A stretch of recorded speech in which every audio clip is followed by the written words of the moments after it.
안녕하세요. 정상카피입니다. 자기계발 유튜브 영상 중에 강한 열정을 느끼게 하는 주제는 동기부여라고 생각합니다. 영상 한 편으로 뭔가 부자가 된 것 같고 무엇이든 이루게 되는 느낌을 느낍니다. 하지만 영상이 끝나면 언제 그랬냔 듯 식어버린 열정에 좌절하기도 합니다. 그래서 열정은 쓰레기다 라는 말이 와닿기도 합니다. 여러분이 궁금해하실 진짜 동기부여를 알려드리겠습니다. 열정은 쓰레기가 아닙니다. 잘못 사용되고 있을 뿐입니다.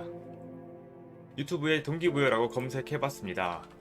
필터를 거쳐 조회수 순으로 나열했습니다. 쇼츠를 제외하고 2천만부터 100만까지 소위 떡상한 영상들이 쏟아졌습니다. 이 영상들의 주인은 조회수 수익으로 몇천만 원을 벌었습니다. 우리는 그 조회수를 채워주고 있습니다. 채널 주인이 돈을 번다는 사실을 알고도 왜 우리는 동기부여 영상을 보게 될까요? 이유는 간단합니다. 아직 성공하지 못해서. 동기부여 영상에서 성공한 사람의 말이나 쓴소리를 듣고 번쩍 정신을 차립니다. 노트에 앞으로의 계획을 적기도 합니다. 불타오른 열정은 한두 시간 안에 차갑게 식습니다. 동기부여 영상이 떡상하는 이유는 자기 자신이 갖고 있는 능력보다 더 많은 것을 원하는 사람이 많기 때문입니다. 성공한 사람들은 대부분 열정을 폭발시켜라 라고 말합니다. 저는 열정을 폭발시켜봤자 의미 없다고 생각합니다. 혹시 폭발적인 열정으로 무언가에 집중해 본 적 있으세요? 저는 좋아하는 일을 할 때 집중합니다. 요즘엔 책 읽는 게 재밌습니다. 만약 집중하는 게 있다면 그때의 여러분 상태를 떠올려 보세요. 아주 짜릿하고 흥분되며 시간 가는 줄 모르고 열심히 하는 모습이 보일 겁니다. 열정을 폭발시키는 힘은 관심입니다. 사람은 관심 있는 일에 초집중합니다. 그럼 좋아하는 일을 찾아 열정적으로 실행하면 성공할까요? 여기부터 문제가 발생합니다. 보통 좋아하는 일은 수입으로 연결되지 않습니다. 성공하고 거리가 꽤 멀게 느껴집니다. 예를 들어 화분을 키우는 일이 재미있어서 푹 빠져 있는데 그 일이 수익하고 바로 연결될까요?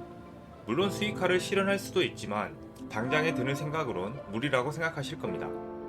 반면 성공으로 가려면 하기 싫은 일도 귀찮은 일도 도맡아 해야 합니다. 그 누가 하기 싫은 일에 열정을 불태울 수 있을까요? 전 꼭 성공해야 하니까 참을 수 있어요. 참고 버티고 꿋꿋이 열정을 불태우고 계시나요? 3개월 이상 버티셨다면 정말 대단하십니다. 저는 그렇게 못했습니다. 저는 제 자신이 귀찮은 일을 하기 싫어한다는 걸 아주 잘 압니다. 유튜브에 중독되어 성장의 기회를 놓치는 경우도 많았습니다.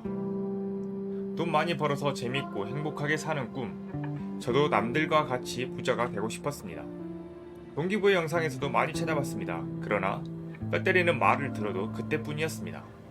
열정은 쓰레기다. 이런 말을 들을 때마다 진짜로 동기부여는 쓸모없는 것일까? 라는 의문이 들었습니다. 저는 많은 고민 끝에 하나의 결론을 내렸습니다.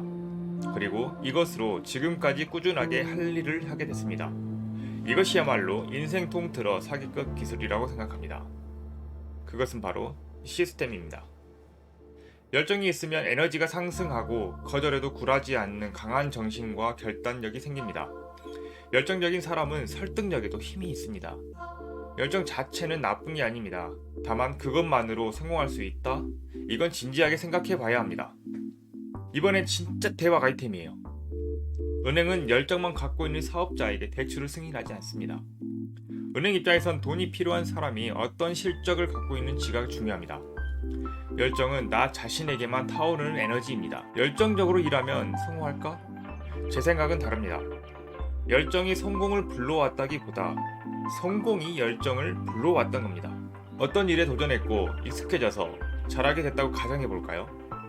잘하는 일에는 집중력이 올라갑니다. 조금 더 나은 방법이 없을까 고민하며 성장 욕구를 불태웁니다. 이럴 때 열정이 폭발한다 라고 말합니다. 어떤 일을 시작하기도 전에 열정이 폭발한다면 그 감정에 지나치게 기대하지 마세요. 저는 잘하는 것도 좋아하는 것도 없어요. 성공은 하고 싶어요. 이런 분께 이렇게 말씀드리고 싶습니다. 아주 작은 것부터 시작하세요. 아주 작은 것의 기준이 모호하다고 생각하실 수 있습니다. 저는 전자책 작가입니다. 매일 글을 읽고 씁니다. 최근에는 유튜브를 도전하고 있습니다. 유튜브에 영상을 업로드하는 일은 굉장히 간단합니다. 우리가 평소 찍는 핸드폰 동영상도 업로드가 가능합니다.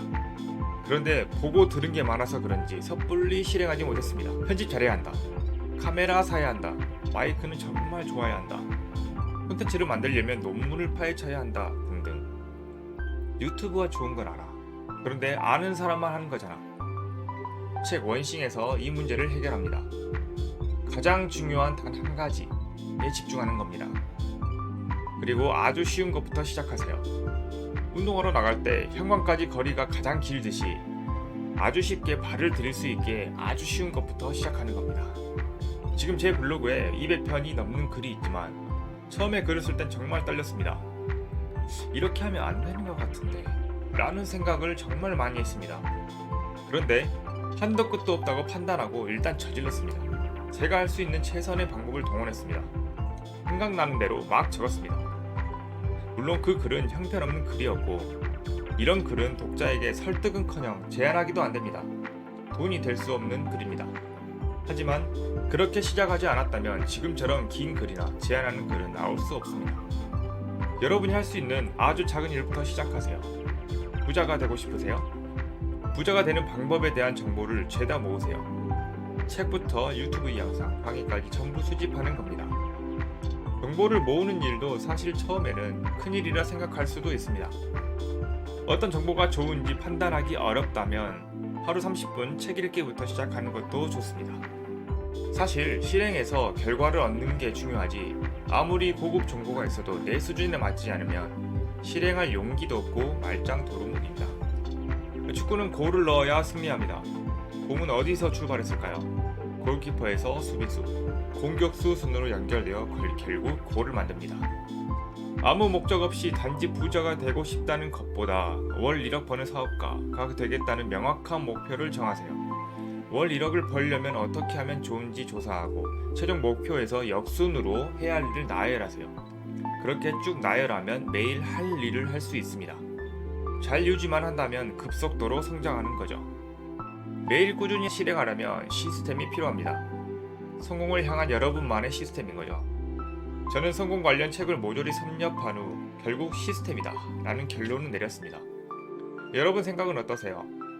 시스템을 만들어서 꾸준히 실행하면 분명히 성공하실 거라 확신합니다. 끝으로 저는 글쓰기로 수익 창출 중입니다. 온라인 사업, 특히 지식 창업으로 돈 버는 방법이 궁금하시다면 블로그와 홈페이지 칼럼을 읽어보세요. 많은 인사이트를 얻고 성공하는 데 도움이 되었으면 합니다. 지금까지 정상카피였습니다. 시청해주셔서 감사합니다.